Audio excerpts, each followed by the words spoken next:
ये जो विवेक जी खड़े हैं ना, इनकी पार्टी ने 1901 धड़ा था जिसने 1962 के युद्ध के समय चीन का समर्थन किया था। उसने कहा था चीन आके हम पे कब्जा कर ले तो अच्छा होगा। इसी मुद्दे पे सीपीआई और सीपीएम डिवाइड हुए थे। कोई जाके चेक कर ले, communist party of India Marxist और communist party of India divide. अब मैं चीन पे बताता हूं जो हमने चीन के साथ किया है। अब एक बात बताना चाहता हूं, जिस समय हम लोगों का हमारी सरकार आने से पहले होता था तो एक सोवियत संघ और एक दो देश हमारे साथ खड़े होते थे, बाकी पूरी दुनिया उनकी तरफ।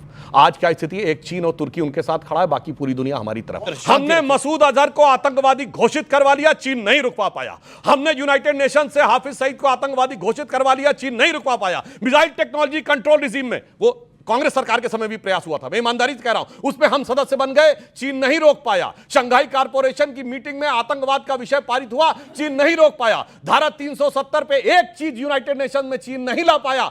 माननीय नेता मुलायम सिंह यादव जी ने कहा था, इस अमेरिका की भारत के सामने कोई औकात नहीं है। ओहो। और इंदिरा जी ने, मरहूम जब प्रधानमंत्री थी, रशिया के जरिए हम पे दबाव बनाया गया बांग्लादेश वार में कि हम लोग जो है जंग को रोक दें।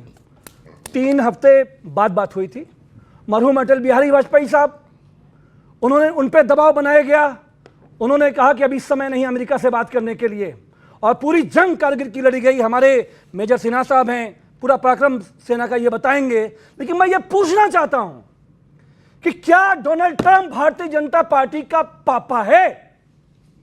एक कंगना रनौत बेचारी एमपी है, इनके साथ में ही है राज्यसभा में, उसने लोकसभा में आई एम सॉरी कंगना जी, उन्होंने कुछ लिख दिया।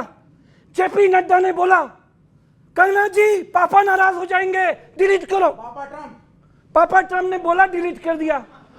मैं ये कहना चाहता हूं समाजवादी पार्टी की तरफ से और इंडिया ब्लॉक की तरफ से, अजय भाई इफ आई एम राइट, प्रधानमंत्री नरेंद्र मोदी जी जवाब दो अमेरिका को।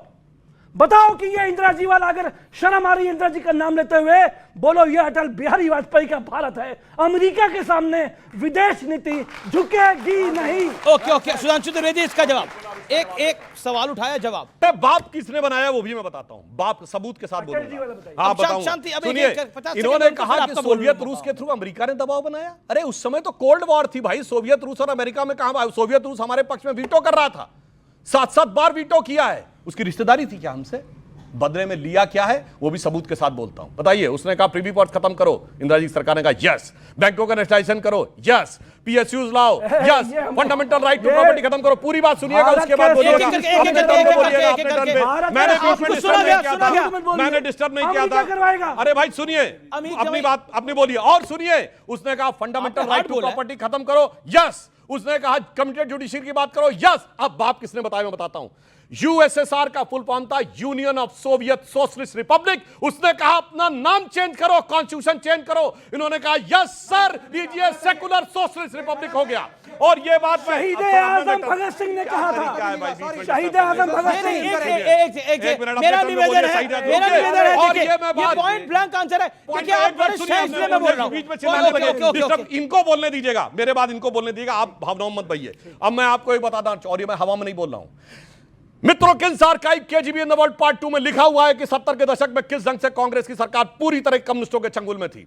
जब ग्लेना अल्बर्टस की किताब स्टेट विद इन स्टेट, अभी चेक करिए जाकर, उसमें दिखा हुआ है, सुनिए, उसमें कम्युनिस्ट पार्टी की सरकार के सोवियत यूनियन के लेटर नंबर लिखे हैं कि किसके द्वारा ये आदेश और इतना पैसा गया है। उसके बाद आइए, यूरी बेजमेनेव ने अपने संस्मरणों में जो बोला है उसमें लिखा हुआ है कि किस तरीके से उनकी सरकार घुटने टेके हुई थी। इसमें हमने कोई बात मैंने विदाउट रेफरेंस कोट नहीं की है। बात तो आपने बनाया कि सोशलिस्ट सेक्युलर शब्द जोड़ दिया उनके कहने पे 1976 में, और उसके बाद आज आप बात कहने की बात कर रहे हैं। ब्रेक के बाद हाजिर हो रहे हैं आर पार के सुपर डुपर एडिशन में। जय हिंद, वंदे मातरम।